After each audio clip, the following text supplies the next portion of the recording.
Shalom. Diberkati Tuhan hari ini Bapak Ibu Saudara. Amin. Tetap semangat ya. Tetap kita di dalam pengharapan akan Tuhan Yesus Kristus. Pengharapan yang Dia sediakan dan jaminan kekal untuk setiap kehidupan kita. Bapak Ibu Saudara, baik yang ada di gereja maupun yang ada di rumah, kita sudah beberapa minggu ini belajar tentang kebenaran firman Tuhan. Ada yang ingat kita belajar tentang apa? Berapa minggu ini? Tentang apa Bapak Ibu? Tentang keselamatan, benar. Hari ini saya mau kita belajar bersama-sama. Bahkan saya rindu kita melakukan kebenaran firman Tuhan ini yang menguatkan setiap kehidupan kita.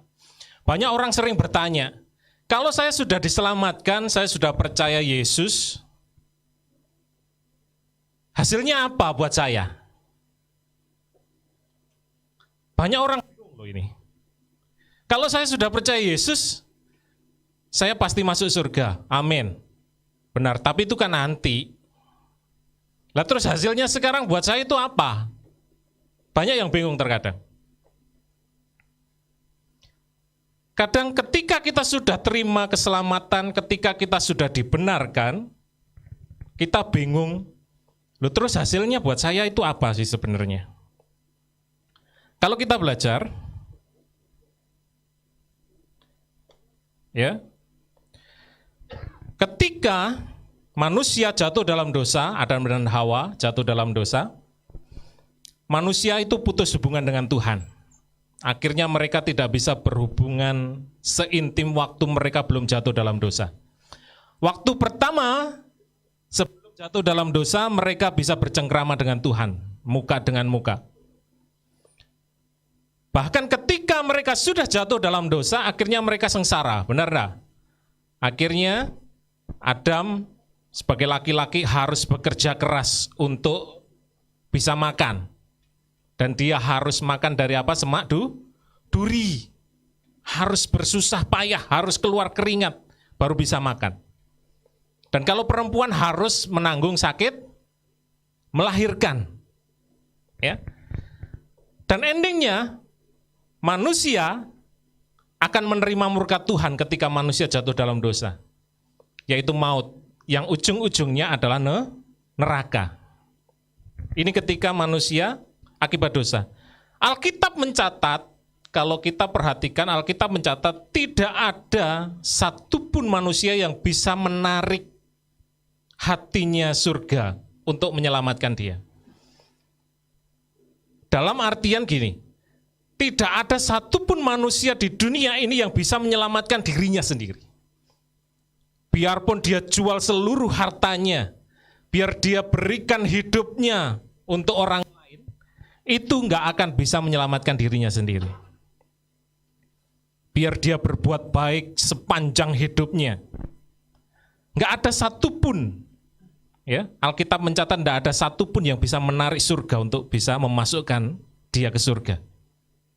Kecuali Allah sendiri yang turun, menarik dirinya untuk bisa ditemui oleh manusia. Ini bedanya iman kita dengan iman yang lain. Iman kepercayaan yang lain. Kalau kita orang Kristen percaya bahwa kita ini bisa menemui Tuhan karena Tuhan mau ditemui. Nggak ada satupun usaha manusia yang bisa menjadikan dia bisa menemui Tuhan. Ya. Apa artinya kebaikan kita di mata Tuhan? Apa artinya apa yang kita lakukan tanpa kita bisa bertemu Tuhan? Nggak ada artinya. Satu jalannya hanya Yesus Kristus. Makanya kenapa hari ini kita belajar apa sih yang saya terima ketika saya sudah diselamatkan. Bapak Ibu yakin sudah diselamatkan? Amin? Amin? Ketika kita percaya Yesus, mengaku dengan mulut kita, ya, percaya di dalam hati kita, kita sudah diselamatkan. What's next? Apa selanjutnya? Ya, oke. Saya undang Bapak Ibu Saudara buka Alkitabnya. Kita buka di dalam Roma.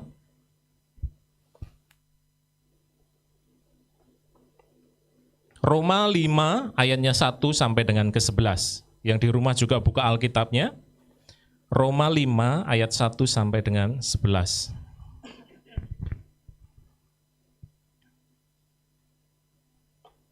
Ya, saya sudah mencatat di situ juga. Bapak Ibu perhatikan baik-baik. Saya akan bacakan ayat ini. Roma 5 ayat 1 sampai dengan yang ke-11. Demikian firman Tuhan. Sebab itu kita yang dibenarkan karena iman, kita hidup dalam damai sejahtera dengan Allah oleh karena Tuhan kita Yesus Kristus. Oleh Dia kita juga beroleh jalan masuk oleh iman kepada kasih karunia ini. Di dalam kasih karunia ini kita berdiri dan kita bermegah dalam pengharapan akan menerima kemuliaan Allah. Dan bukan hanya itu saja, kita malah bermegah juga dalam kesengsaraan kita karena kita tahu bahwa kesengsaraan itu menimbulkan ketekunan. Dan ketekunan menimbulkan tahan uji, dan tahan uji menimbulkan pengharapan. Dan pengharapan tidak mengecewakan karena kasih Allah telah dicurahkan di dalam hati kita oleh Roh Kudus yang telah dikaruniakan kepada kita.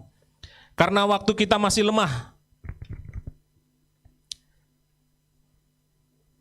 Kristus telah mati untuk kita, orang-orang durhaka pada waktu yang ditentukan oleh Allah.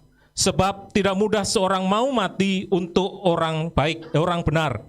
Tetapi mungkin untuk orang baik ada yang berani mati. Akan tetapi Allah menunjukkan kasih-Nya kepada kita oleh karena Kristus telah mati untuk kita ketika kita masih berdosa. Lebih-lebih, karena kita sekarang telah dibenarkan oleh darah-Nya, kita pasti akan diselamatkan dari murka Allah. Sebab jikalau kita ketika masih seteru diperdamaikan dengan Allah oleh kematian anaknya, lebih-lebih kita yang sekarang telah diperdamaikan, pasti akan diselamatkan oleh hidupnya. Dan bukan hanya itu saja, kita malah bermegah dalam Allah oleh Yesus Kristus Tuhan kita. Sebab oleh Dia kita telah menerima pendamaian itu. Bapak Ibu Saudara, Paulus mengajarkan ada 3 hal yang kita bisa lakukan di kehidupan kita, bahkan kita bisa tanamkan di dalam hati kita ketika kita sudah diselamatkan. Ada 3P.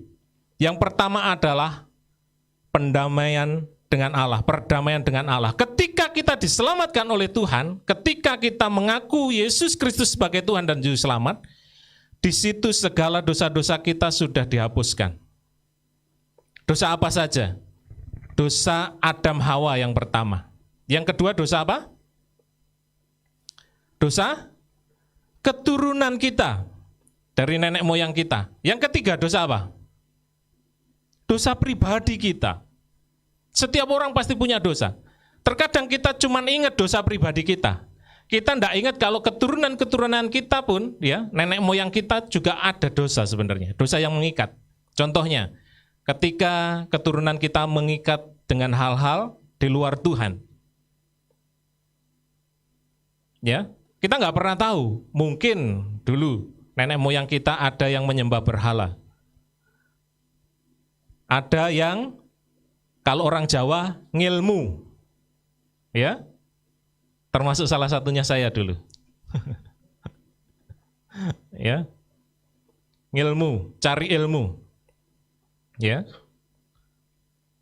Terus ada lagi yang mungkin mengikat perjanjian, kalau nanti ya saya bisa kaya, saya akan memberikan persembahan.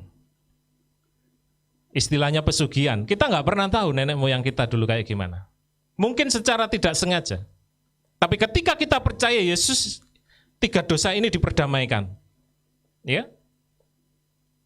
Jadi ini menggambarkan ya, dulu ketika kita jatuh dalam dosa, ketika kita ada di dalam dosa sebelum kita kenal Tuhan, Tuhan itu sebenarnya lihat kita ini enak. Tuhan murka. Tuhan itu dalam arti yang negatif marah. Sebenarnya bukan marah, tapi kayak umpamanya ada sesuatu yang tidak mengenakan hati, terus Tuhan itu berpaling. Nggak mau lihat lagi. Ya, kayak gitu. Kalau Tuhan sebenarnya tidak sama. Tapi karena Tuhan itu adil, maka Tuhan tetap konsisten bahwa adil. Yang salah harus dihukum. Tuhan tidak pernah marah. Tuhan itu penuh kasih, tapi Tuhan juga adil. Siapa yang salah pasti dihukum. Ya. Ketika perseteruan ini diakhiri, akhirnya kita bisa damai dengan Allah. Damai sejahtera dengan Allah itu berarti Tuhan sudah tidak mengingat lagi dosa-dosa kita. Hari-hari ini, ketika kita punya dosa, ketika kita lakukan dosa, jangan kita malah mundur daripada Tuhan. Jangan malah kita jauh daripada Tuhan. Ingat, kita sudah diperdamaikan. Bahkan kalau dikatakan ketika Tuhan membenarkan, ketika Tuhan menyelamatkan hidup kita, dosa kita yang dahulu, yang sekarang, dan nanti itu sudah ditebus. Tetapi ingat, resiko dosa tetap ditanggung. Tuhan itu adil. Benar Tuhan ampuni, tapi resiko dosa tetap ditanggung. Contohnya, orang membunuh. Ketika dia minta ampun, Tuhan ampuni enggak? Ampuni. Tapi resiko tetap di penjara enggak? Pasti tetap. Itu keadilan, kasih dan keadilan Tuhan. Ya.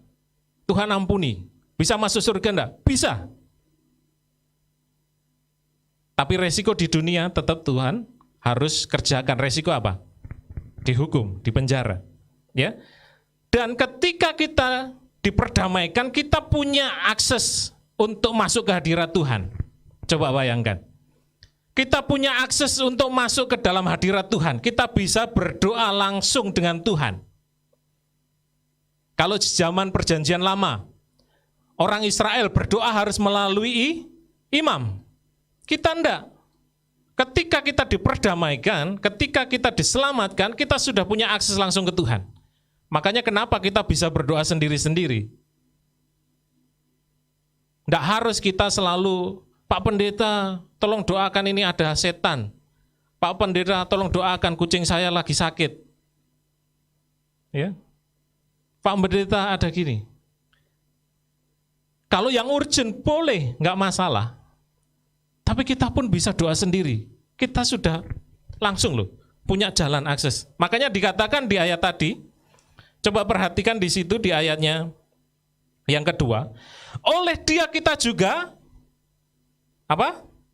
Beroleh jalan masuk. Jalan masuk kemana? Kepada kasih karunia ini. Ya. Kasih karunianya itu apa? Ya pendamaian tadi. Kita sudah tidak ada penghalang lagi ketika kita mau hadap Tuhan. Ketika kita beribadah kepada Tuhan. Makanya Bapak Ibu, yakin dan percayalah ketika Bapak Ibu sekarang beribadah, Bapak Ibu langsung berhadapan dengan Tuhan. Bukan berhadapan dengan saya saja, bukan berhadapan dengan tadi pemain musik, terus penani tamborin, song leader, singer, bukan. Tapi kita berhadapan dengan Tuhan. Makanya kenapa ketika kita beribadah, kita harus sungguh-sungguh.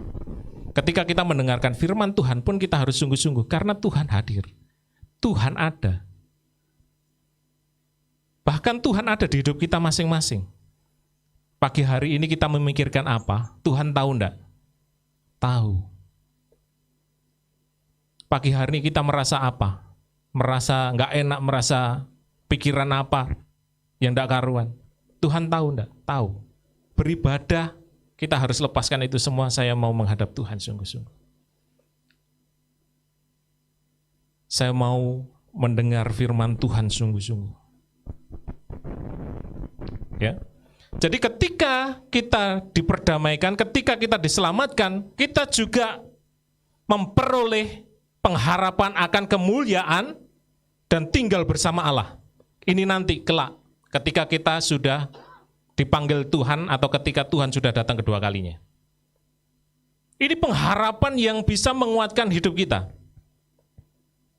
Apa yang bisa mengalahkan pengharapan ini? Enggak ada. Bahkan banyak orang yang khawatir di dunia ini ketika mati mau kemana. Saya mau tanya Bapak Ibu Saudara sekalian. Apakah Bapak Ibu Saudara yakin kalau nanti mati pasti ketemu Tuhan? Banyak yang ragu toh? Banyak yang ragu. Harus yakini. Harus yakini. Ketika kita hidup benar-benar percaya kepada Tuhan, mempercayakan diri kepada Tuhan, kita diselamatkan, diperdamaikan. Pengharapan bahwa suatu hari kelak saya akan menerima kemuliaan dan bersama dengan Tuhan, itu mengalahkan segalanya. Bahkan gak bisa ditukar dengan apapun. Makanya kenapa dulu, ya kan, kekristenan pertama kali ada, banyak orang yang rela mati untuk kekristenan, benar gak? Ketika Kaisar Nero, Kaisar Romawi, Kaisar Nero, membabat habis semua orang Kristen. Bahkan kalau Bapak Ibu lihat, ya, film Gladiator, ketika itu adalah zamannya Nero, orang Kristen semua ditaruh di Koloseum. Satu tempat yang besar, bulat. Terus diapain? Orang Kristen taruh tengah. Ya? Dikeluarin singa yang kelaparan. Apakah mereka kebal? Enggak. Akhirnya juga mati juga. Coba bayangkan, demi iman mereka bisa berkorban seperti itu. Karena apa? Pengharapan ini loh. Saya sudah diperdamaikan dengan Allah, saya sudah diselamatkan dengan Allah. Ada janji kemuliaan. Mati sekarang, mati nanti sama saja. Makanya kenapa Rasul Paulus mengatakan apa? Hidup adalah Kristus, mati itu keuntungan. Keuntungannya kenapa? Karena tidak mikir lagi. Gak mikir lagi apa? Gak mikir lagi masalah susah, seneng. Gak mikir lagi masalah berbuat dosa. Langsung ketemu Tuhan. Kenapa banyak orang Kristen takut mati? Kenapa? Karena lupa ayat ini loh. Lupa bahwa kita punya pengharapan kekal. Bahwa suatu hari kelak saya akan menerima kemuliaan tinggal bersama Tuhan. Kalau dia tahu dan dia pahami, dia mengerti ini, gak ada satupun orang Kristen yang takut mati. Gak ada satupun bisa memisahkan kita dari kasih Allah. Entah itu maut, entah itu hidup, entah itu penguasa-penguasa yang saat ini ada. Apapun gak ada yang bisa memisahkan kita dari kasih Tuhan. Ya, jadi ketika kita diselamatkan, ketika kita dibenarkan, kita sudah didamaikan dengan Allah. Kita nggak ada keraguan lagi, kita nggak ada ketakutan lagi. Kita bisa beribadah dengan nyaman, langsung ketemu Tuhan. Makanya ketika kita berdoa pun di rumah, jangan dipikir Tuhan itu jauh, enggak. Tuhan ada di hidup kita, kita bisa langsung ngomong. Bahkan nggak perlu kita, maksudnya harus buru-buru, lipat tangan, kita merem, enggak perlu. Ketika kita dalam kondisi terdesak pun kita bisa berdoa, menjerit kepada Tuhan, minta tolong Tuhan. Tuhan tolong. Ya. Bisa. Tuhan ada. Ketika kita berbicara dengan Tuhan langsung. Bahkan kita batin pun Tuhan tahu. Ya. Itu. Yang selanjutnya, ketika kita diselamatkan, ketika kita dibenarkan, ada penyertaan Tuhan selama-lamanya. Ketika kita sudah dibenarkan, ketika kita sudah diselamatkan, Tuhan tinggal di hidup kita, dan Tuhan menyertai kita selama-lamanya. Pembenaran tidak meniadakan pencobaan atau kesengsaraan. Oke?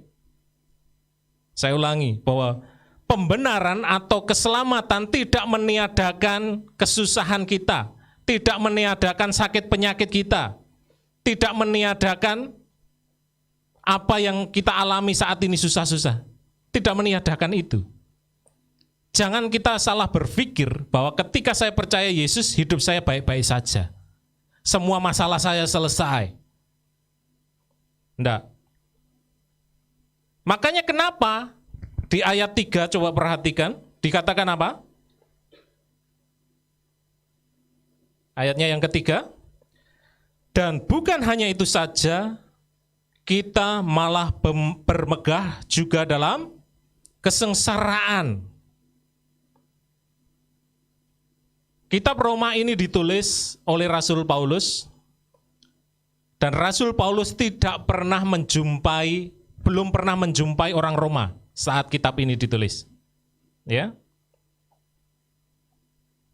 Ketika itu mereka hanya mengenal dari berita-berita saudara orang-orang percaya yang lain. Rasul Paulus menuliskan surat di Roma untuk jemaat di Roma. Ya. Beliau belum pernah ketemu sama orang Roma. Toh pada akhirnya beliau juga datang ke Roma. Jadi pembenaran justru akan membawa kehidupan kita, ya, kita bisa bertahan di tengah penderitaan. Kita bisa kuat di tengah penderitaan. Jadi kita bisa kuatnya itu bukan karena penderitaannya, bukan. Tapi karena ada pembenaran tadi, ada kasih karunia yang Tuhan berikan, dan akhirnya ketika ada penderitaan, kita bisa kuat. Ingat, penderitaan menjadikan kita dewasa itu bukan karena penderitaannya, tapi karena ada kasih karunia yang Tuhan berikan. Karena ada pembenaran tadi itu loh. Kalau kita menderita terus akhirnya kita bisa, aku bisa melewati semua karena usaha saya. Nggak akan tahan lama. Tapi ketika ada penderitaan, ada kesengsaraan, ya, dan ada kasih karunia di hidup kita, itu yang akan menjadikan kita kuat. Itu yang akan menjadikan kita semakin hari boleh melihat bahwa Tuhan menyertai kita selamanya. Tidak ada kesengsaraan yang bisa memisahkan kita dari kasih Tuhan. Tidak ada. Terkadang banyak orang berpikir kalau hidupnya sengsara karena Tuhan jauh dari dia. Banyak orang berpikir, ya, kalau hidupnya jatuh bangun di dalam kesengsaraan, di dalam masalah, ya, terus dia berpikir bahwa Tuhan tidak sayang dia. Tidak. Tuhan sayang. Meskipun jatuh bangun itu karena kesalahan kita, Tuhan tetap sayang. Kenapa Tuhan biarkan kita jatuh bangun di dalam kehidupan kita, meskipun itu kesalahan kita, dan Tuhan tidak segera tolong, karena Tuhan mau kita berubah. Tuhan mau kita jadi lebih baik. Hari ini mari dilihat, sudahkah saya berubah? Seberapa tahun kita sudah jadi orang Kristen? Berapa lama kita jadi orang Kristen? Seberapa banyak perubahan di hidup kita? Oh iya, berubah. Dulu saya kurus, sekarang jadi gemuk. Bukan berubah itunya. Oh berubah. Dulu saya pakai jenggot, sekarang enggak. Kebalik ya. Terkadang kita sering berpikir bahwa Tuhan jauh dari kita. Enggak, Tuhan enggak pernah jauh.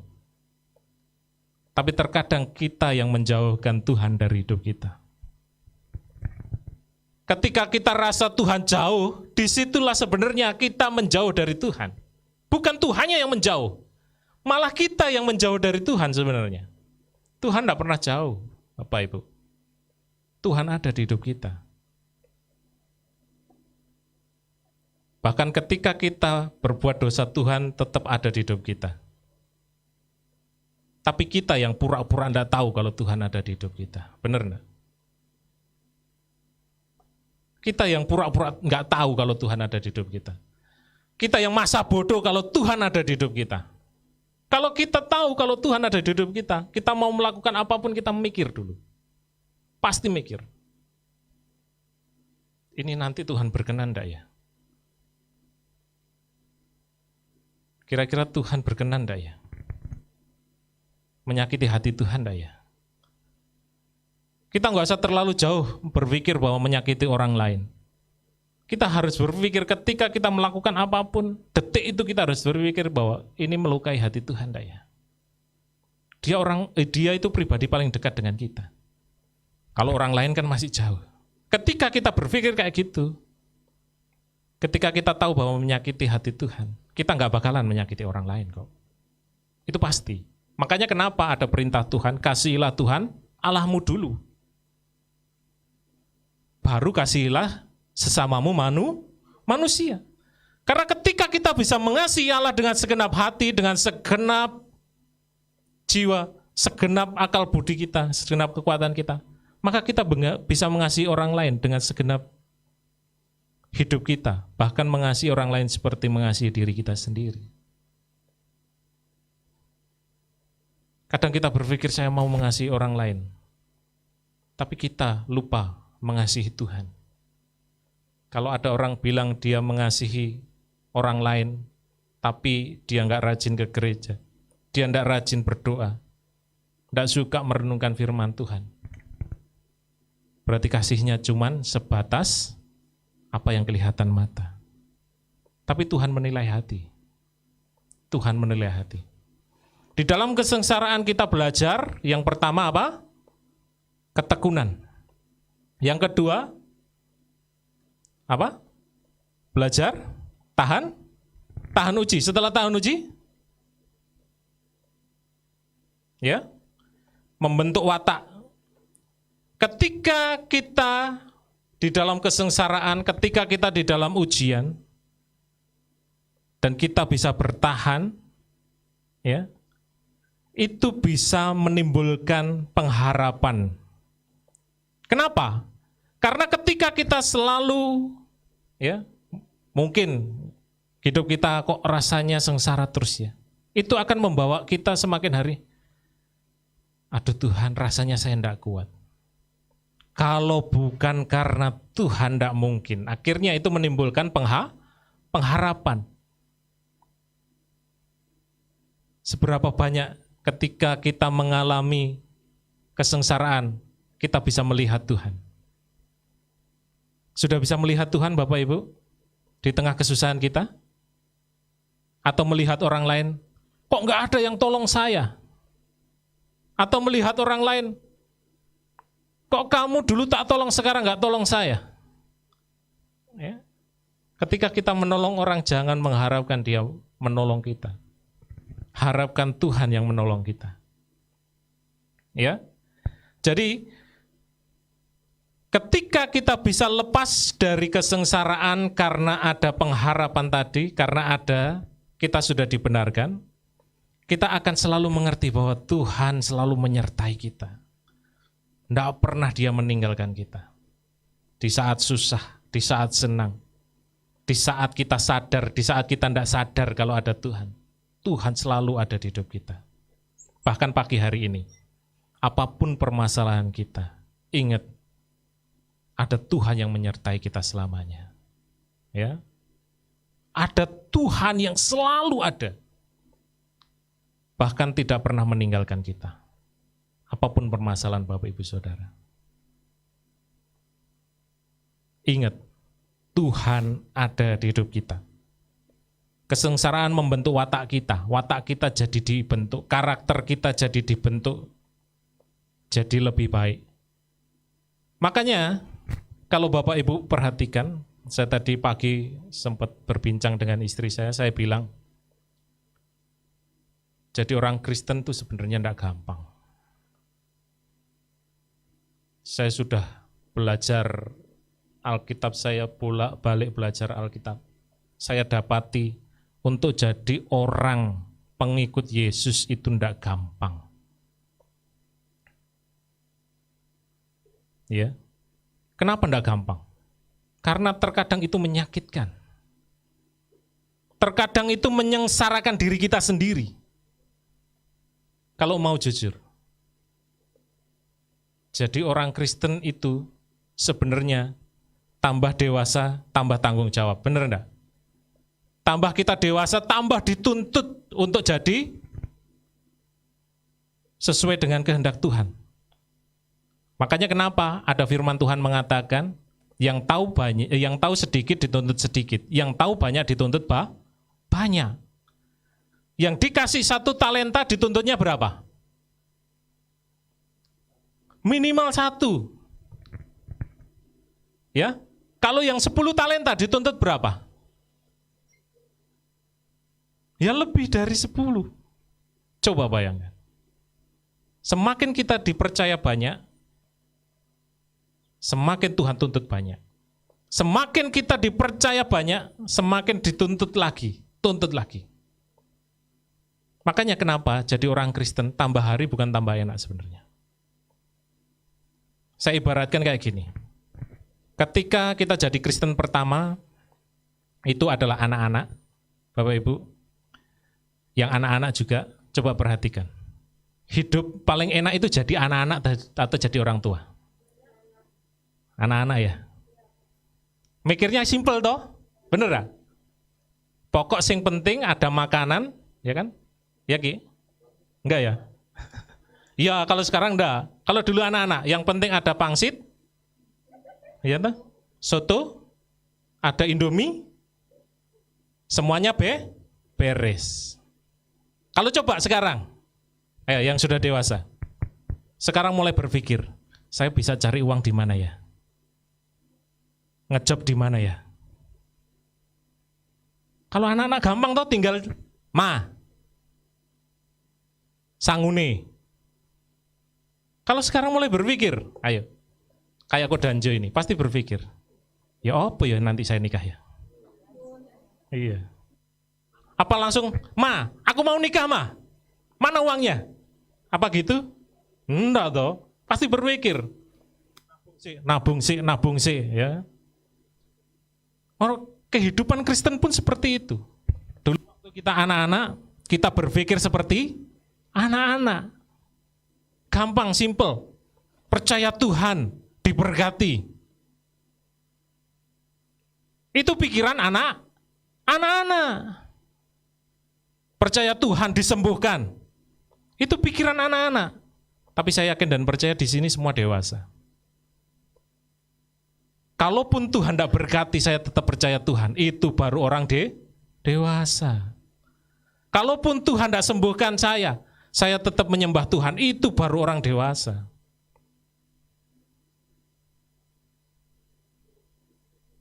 Makanya kenapa hidup orang dewasa itu susah?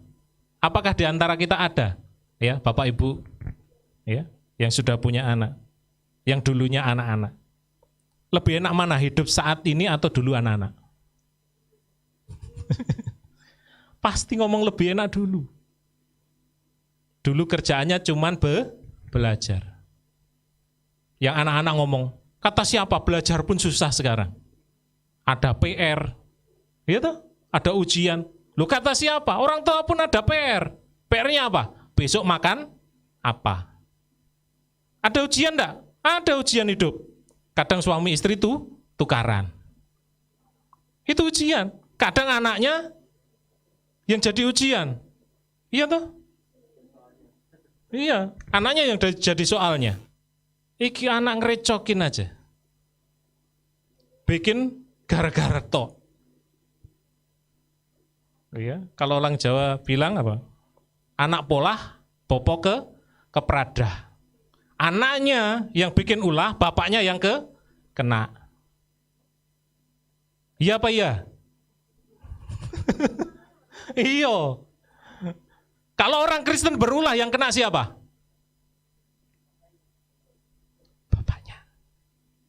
Tuhannya yang kena. Iki lho, anak Yesus. Wong Kristen itu. Makanya kenapa? Kita harus jadi orang dewasa. Ketika kita jadi orang dewasa, kita akan bisa selalu melihat bahwa ada Tuhan di hidup kita. Kita nggak jadi seperti anak-anak lagi. Jangan gampang mutung. Kalau anak-anak kan gampang mutung biasanya. Kalau orang dewasa, lebih tahan. Apapun yang terjadi dalam hidupku ini, tak pernah kuragukan. Ragukan apanya? Kasih Tuhan, janji Tuhan, tidak pernah diragukan penyertaannya, ya. Harusnya. Oke. Jadi ketika kita dibenarkan, diselamatkan, ingatlah Bapak Ibu bahwa ada Tuhan menyertai kita, ya. Jangan ragu, jangan bingung. Bahkan jangan putus asa. Hari-hari ini banyak yang putus asa. Hari-hari ini banyak yang putus asa. Bahkan lupa ada Tuhan di hidup kita. Ya. Kalau kita sudah tahu ada Tuhan di hidup kita, jangan andalkan pikiran kita. Jangan egois. Tuhan mau watak kita berubah. Orang yang mengandalkan diri itu adalah orang egois. Ya. Buktinya apa? Buktinya mau menangnya sendiri. Tuhan mau kita berubah. Tuhan mau kehidupan kita berubah. Makanya kenapa tadi dikatakan bahwa ketika kita bertekun, ya, berapa waktu kita akan tahan uji, dan ketika kita sudah tahan uji, kita punya pengharapan. Itu orang dewasa. Ya. Dan poin yang terakhir, P yang terakhir adalah penyelamatan untuk selama-lamanya. Ketika kita dibenarkan, ketika kita diselamatkan oleh Tuhan, ada penyelamatan yang kekal. Kalau dibaca dari ayat 6 sampai ayat 11, ya, kita diselamatkan dan dibenarkan oleh Kristus itu kekal. Makanya kenapa dikatakan bahwa keselamatan itu tidak bisa hilang. Kalau ada orang yang ngomong keselamatan bisa hilang, itu dari sudut pandangnya manusia. Jadi ada sudut pandang yang berbeda. Makanya kenapa? Ya, kalau di dalam aliran teologi ada yang namanya Calvinis, ada yang namanya Armenian. Calvinis itu kebanyakan orang-orang Injili, orang-orang Reform, orang Protestan zaman dulu. Kalau yang Armenian itu golongannya kita, orang-orang Pentakosta, orang-orang karismatik. Itu kebanyakan Armenian. Tapi Bapak Ibu nggak usah pusingkan itu. Kita alirannya siapa? Aliran Yesus. Kalau Calvinis bilang bahwa keselamatan tidak bisa hilang. Ada beberapa yang Armenian bilang bahwa keselamatan bisa hilang. Itu hanya sudut pandangnya yang berbeda. Keselamatan tidak bisa hilang itu karena kita sudah yakin bahwa kita benar-benar selamat. Benar-benar kita sudah menyerahkan hidup kita kepada Tuhan. Kenapa dikatakan bahwa keselamatan tidak bisa hilang? Karena ada jaminan. Ada yang menjamin. Siapa yang menjamin? Siapa yang menjamin kita selamat? Hah? Tuhan Yesus? Roh Kudus yang menjamin. Yesus yang menyelamatkan, Roh Kudus yang menjaminnya dengan apa? Matre. Makanya kenapa saya katakan kalau kita percaya Yesus, ada Roh Kudus di hidup kita, itu matre. Makanya kenapa ketika kita sudah diselamatkan, kita dibaptis, ketika kita melakukan dosa rasanya deredeknya minta ampun. Ya karena itu Roh Kudus yang bekerja, itu matre. Ya, kalau orang lahir baru pasti itu. Itu dari sudut pandangnya Allah, bahwa keselamatan tidak bisa hilang. Tapi ada yang memandang dari sudut pandangnya manusia. Keselamatan bisa hilang. Kalau orangnya nanti murtad gimana?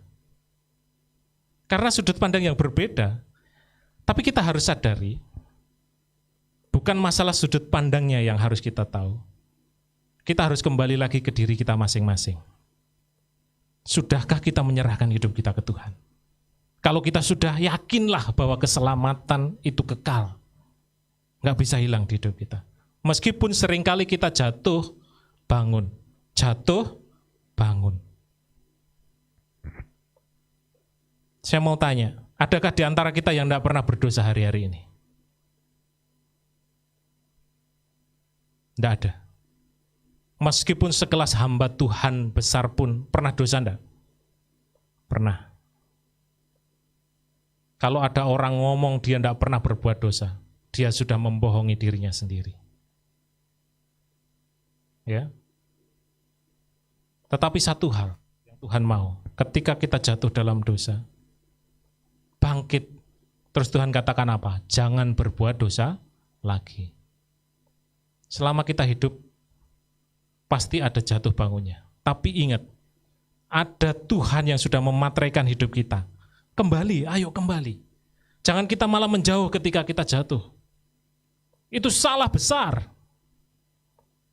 Terkadang kita malah dituduh sama setan, kamu ini, wong kamu lo jahat, lapo balik ke gereja.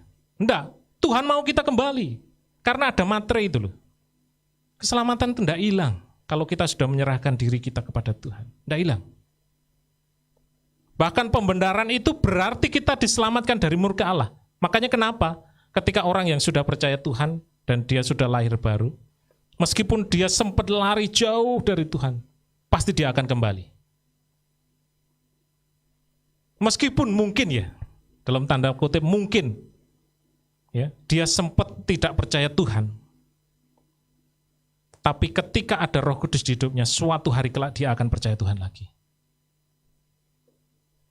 Kemarin di kelas saya, waktu eksposisi Roma juga, saya pergumulkan ya untuk bahan khotbah hari ini udah beberapa minggu, dan ternyata ini yang jadi tugas saya.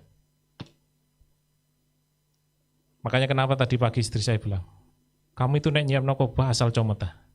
Kalau asal comot tidak mungkin, karena saya mesti bergumul berhari-hari. Saya akan gumuli khotbah itu.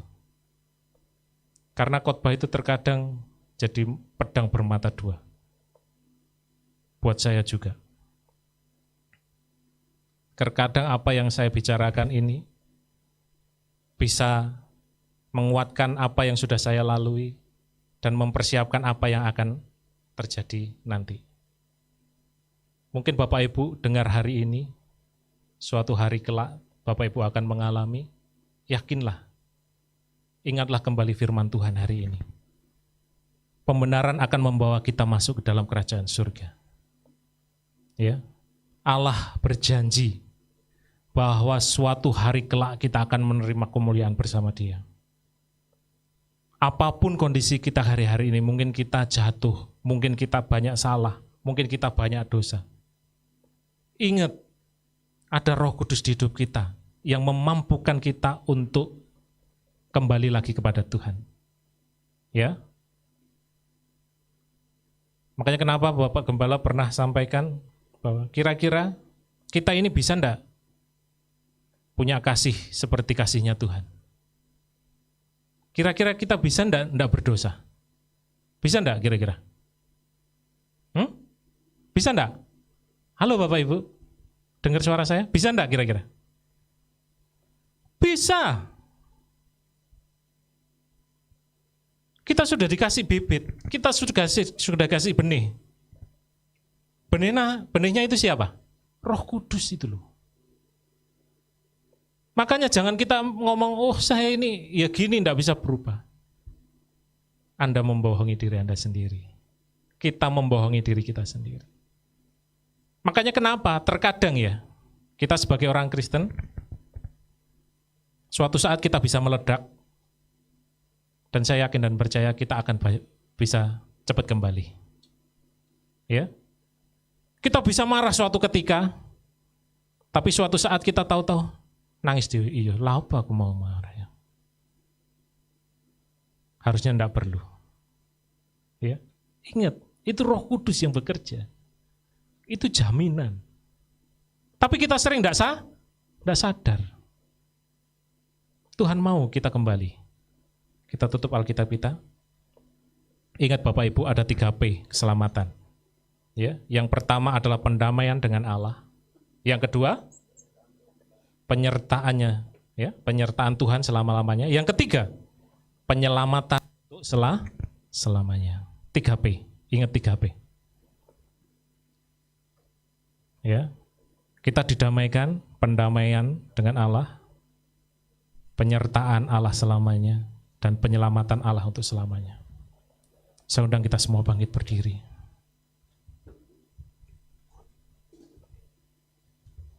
Ketika penyertaan Tuhan ada di hidup kita, kita harus ingat, tanggalkan egois, tanggalkan ego kita. Tuhan ingin watak kita berubah. Tuhan ingin karakter kita berubah. Tuhan ingin kita berserah. Kalau mau melihat rencana Tuhan digenapi di hidup kita, tanggalkan egomu. Jalani apa yang Tuhan percayakan hari-hari ini. Jalani apa yang akan terjadi di hidup kita dengan sukacita, dengan pengharapan. Jangan menolak, jangan lari, hadapi. Ketika kita bisa menghadapinya, karakter kita diubahkan dengan Tuhan. Ada kemuliaan yang Tuhan akan berikan. Dia adalah Bapa yang kekal. Dia ada selalu beserta kita. Dia mengasihi kita. Haleluya. Katakan, kasih yang sempurna telah ku terima darimu, bukan karena kebaikanku, hanya oleh kasih karuniamu kau pulihkan aku, layakkanku untuk dapat memanggilmu. Yakinlah kau beri yang ku pinta saat ku mencari, ku mendapatkan, ku ketuk pintu dan kau bukakan, sebab kau Bapa.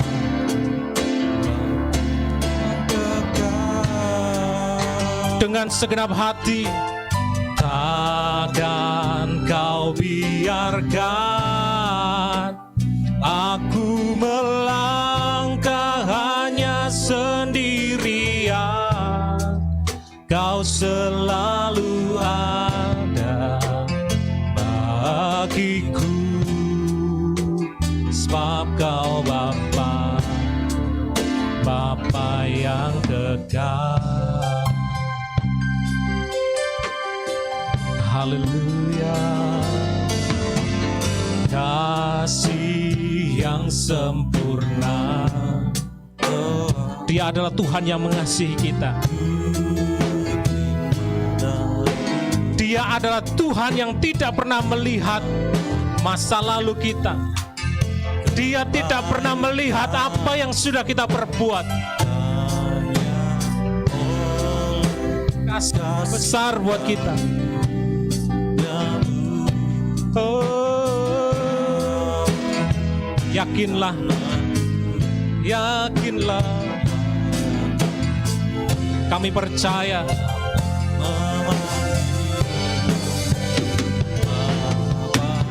Kau beri yang ku pinta, jariku mendapatkan, ku ketuk pintu dan kau bukakan, sebab kau Bapa, Bapa yang kekal. Kami percaya ya Tuhan, Engkau tidak pernah meninggalkan kami. Sendiri Tuhan menjalani hidup ini. Kau selalu ada bagiku, sebab kau Bapa.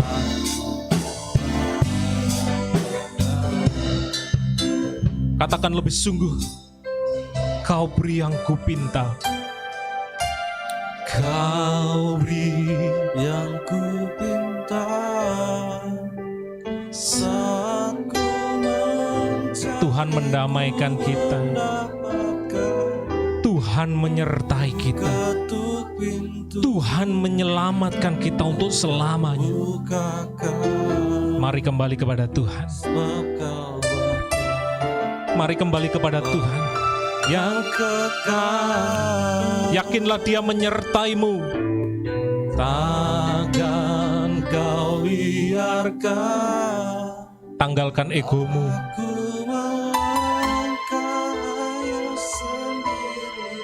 Tanggalkan kesenanganmu. Tanggalkan kenyamananmu. Cari Tuhan hari ini. Kembali kepada Tuhan, sebab kau Bapa, Bapa yang kekal, sebab Kau Bapakku, Kau Bapakku. Bapa yang kekal, sebab Kau Bapakku, Bapa yang kekal. Sembah Dia. Berbicaralah kepada Tuhan pagi hari ini. Berbicaralah kepada Tuhan, karena kita sudah diperdamaikan, kita diselamatkan. Tuhan buka jalan untuk kita bisa berbicara kepada Tuhan muka dengan muka. Yesus Kristus adalah pengantara kita untuk kita bisa bertemu dengan Tuhan. Hari ini pintu sudah dibukakan. Berbicaralah kepada Tuhan, bawa segenap hatimu, bawa segala keluh kesahmu kepada Tuhan. Kembalilah kepada Tuhan. Oh, haleluya. Ampuni kami ya Bapa kalau kami sering mengandalkan diri kami. Ampuni kami Tuhan kalau kami melihat apa yang kelihatan mata. Ampuni kami kalau kami sering mengandalkan manusia. Hari ini kami mau mengandalkan Engkau ya Tuhan di hidup kami. Karena kami tahu Tuhan menyertai kami selamanya. Kami mau Tuhan tekun menghadapi kehidupan kami, menghadapi kesengsaraan yang menjadikan kami mungkin tidak nyaman, menjadikan kami Tuhan mungkin tidak enak hati. Tuhan tolong, karena kami mau tahan uji. Karena Tuhan setelah kami tahan uji, kami yakin dan percaya ada pengharapan yang besar yang Tuhan akan berikan. Haleluya, haleluya, haleluya, haleluya.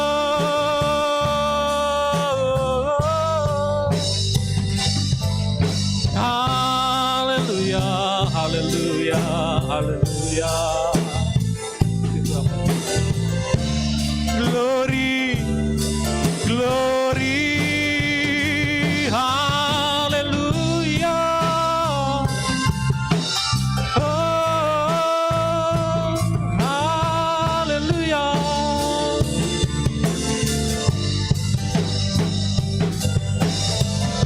Ini kami ya Tuhan, kami buka hati untuk Engkau.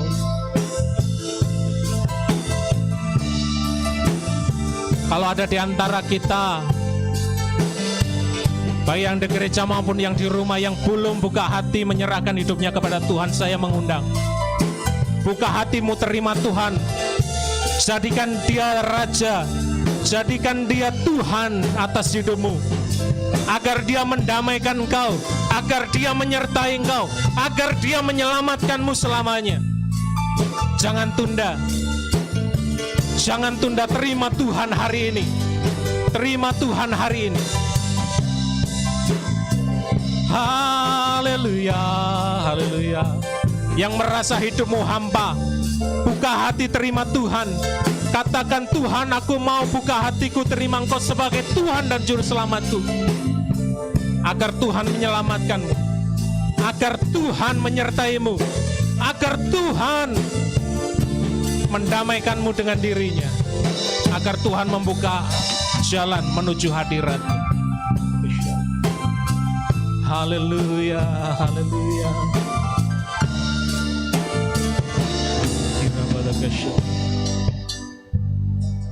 Bapak Ibu, saya rindu, yang rindu didoakan, kita boleh angkat tangan. Kita bersama-sama memohon kepada Tuhan hari ini. Kami angkat tangan kami ya Tuhan hari ini. Tanda penyerahan kami kepada Tuhan. Kami buka hati kami. Kami rindu Engkau bekerja lebih lagi Tuhan di hidup kami. Kami yakin ketika kami diselamatkan, ketika kami dibenarkan, Tuhan sudah buka jalan untuk kami masuk hadirat Tuhan. Apapun yang kami kerjakan Tuhan tahu. Dan apapun yang kami inginkan Tuhan tahu. Tapi Tuhan mau yang terbaik. Dan Tuhan akan mengubahkannya, bahkan mungkin terkesan Tuhan, Engkau memaksanya dalam hidup kami, tapi kami mau ya Tuhan, kami mau taat, kami mau setia, kami mau tahan uji, karena di tengah-tengah tahan uji itu ada pengharapan yang besar ya Tuhan. Mungkin ada di antara kita yang ragu, kalau Tuhan sudah menyelamatkan kita. Ingat, Tuhan tidak pernah mencabut keselamatan yang Tuhan berikan. Yakinlah engkau selamat, kembali kepada Tuhan. Kalau engkau sudah jatuh dan kau berkata enggak mungkin aku kembali kepada Tuhan, ingat Tuhan mengasihimu, Tuhan mau engkau balik.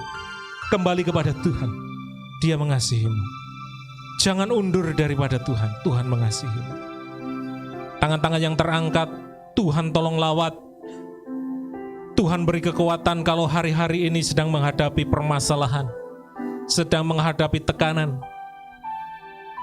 Karena yakin dan percayalah, kesengsaraan, pencobaan, ujian itu membawa pendewasaan buat hidup kita.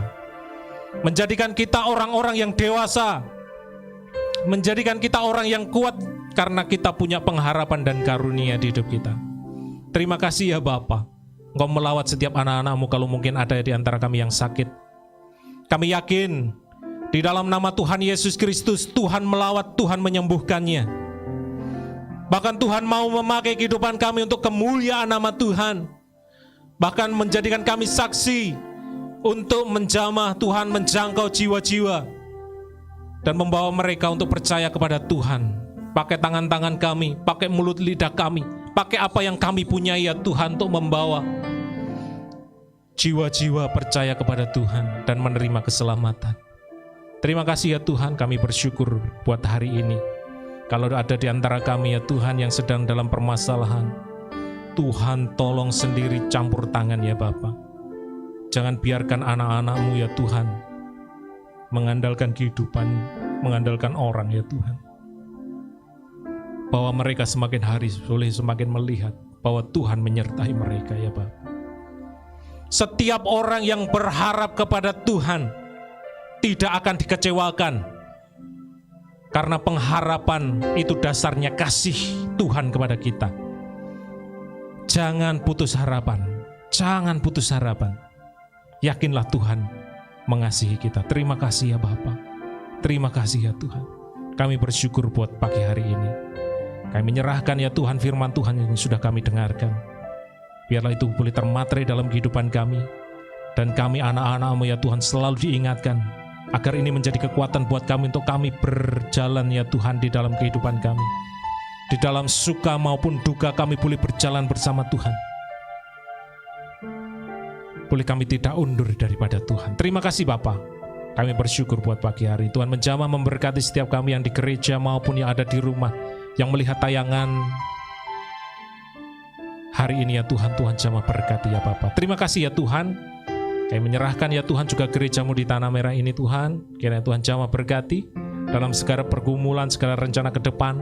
Baik untuk Tuhan pembangunan gereja, Tuhan tolong. Kiranya Tuhan buka jalan kerinduan hati kami. Nama Tuhan boleh dipermuliakan di tempat ini ya Bapa. Terima kasih Tuhan. Kami bersyukur buat hari ini.